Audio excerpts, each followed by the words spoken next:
Hello. Now, I'm here today in India and I'm meeting with my marketing team. Now, many people don't realize that a lot of the marketing that we do online through digital marketing, LinkedIn, YouTube, social media is actually managed and controlled through our team here in India. And today I have my colleague, Rajat.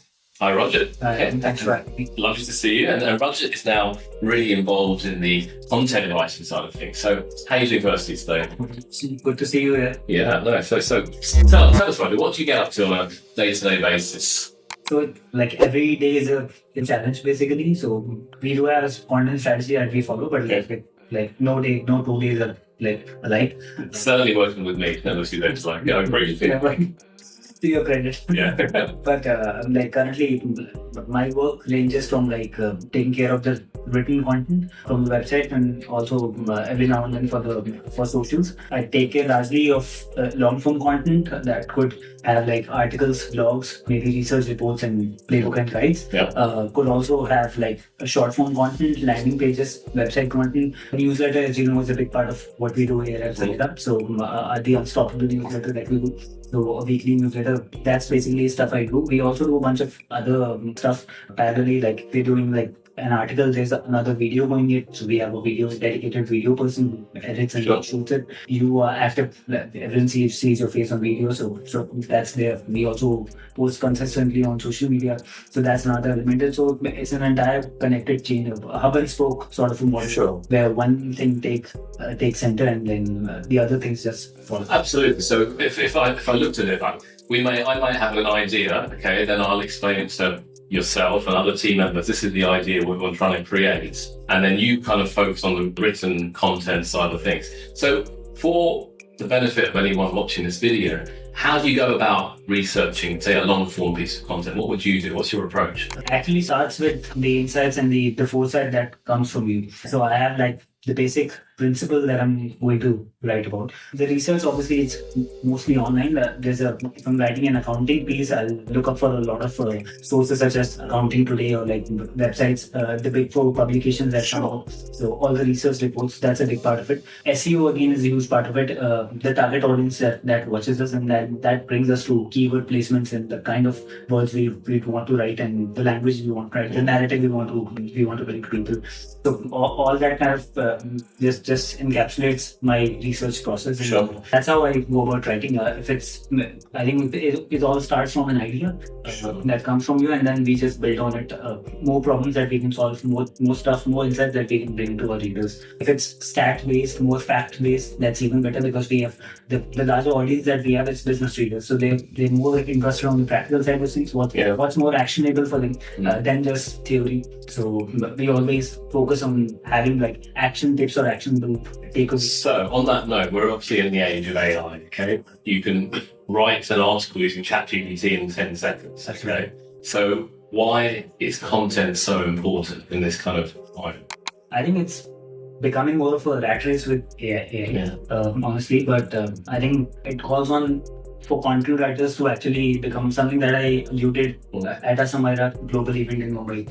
That we've got to become more sensitive about what brand we are writing about. Only a content writer and maybe a digital marketer knows through and through about the tone, the voice, the authority that should come. Because content is just it's just written word. As a content writer, you afford a voice to it. You afford more credibility to it. Sure. And with we have a huge focus on EEATs, experience, expertise, and thought leadership. So with that comes credibility, and that ultimately builds a sort of a trust between us who are writing it and the readers, basically. So AI could help, structure an outline or maybe give us content, but what goes out and does it resonate with our values and what we as a business stand for? That comes down to the marketer, the content writer, and people like it. No, I agree with you because I know there's so much content being pumped out using things like ChatGPT and Gemini, but most of it's just so bland, okay? And whilst it might be factually correct or sort of infactually correct, it doesn't have the right tone, it doesn't have the right emotion, and that's what ultimately people are wanting to read and understand the real heart of what the points you're trying to get across. So going forward, where do we see content? How important will content be? I think it will only grow to become even more central to a marketing strategy for any brand, let alone Samira. Sure. And I think with AI, I think one thing that you just focused on the emotion of it.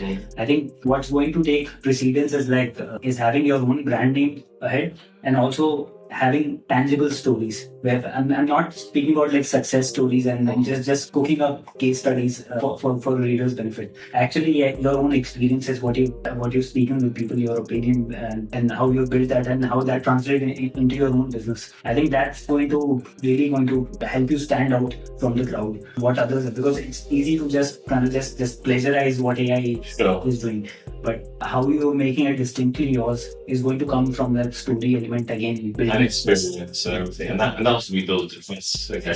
And then once you've got the written content right, we have another team that's very much heavily involved in I create a video, and then that goes onto YouTube or various LinkedIn, these types of things. And I think a combination of well-written content with thought leadership videos is definitely helping.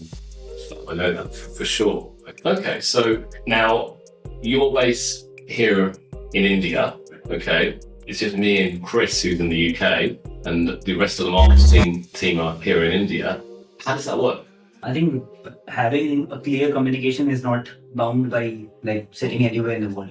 I think if you're being told exactly what we as a business want to put out there, I think that solves a lot of problems. And I think we've had like enough clarity from you, great direction from Chris. I mean, like how not just like the messaging, but also like how to structure the content, how to place it, how to position it in the market, and how to basically market it on different platforms. As you said, like videos, because different audiences have different attention spans. People might not have the appetite to read a 1500 word blog every month. So a 30-second digest of that in a video would help immensely. And that's where the entire team comes into play.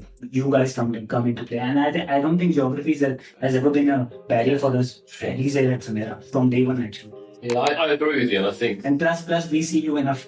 yeah, to be fair, I do come to India regularly, much to my wife's disdain. She's not too happy about it. But I think geography hasn't been an issue, okay? And I think that's a message I want to get across in this video, is that we're a global team, okay? We have people in the UK, we have people here in India. And marketing, the creative side of things, I know lots of people think about kind of using global teams for like accounting or software development, but marketing is something perhaps less done.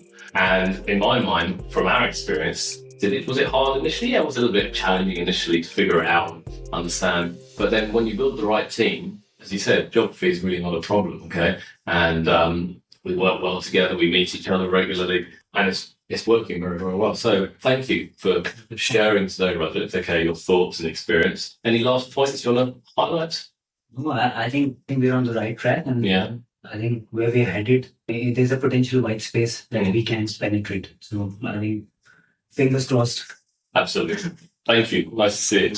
Cheers.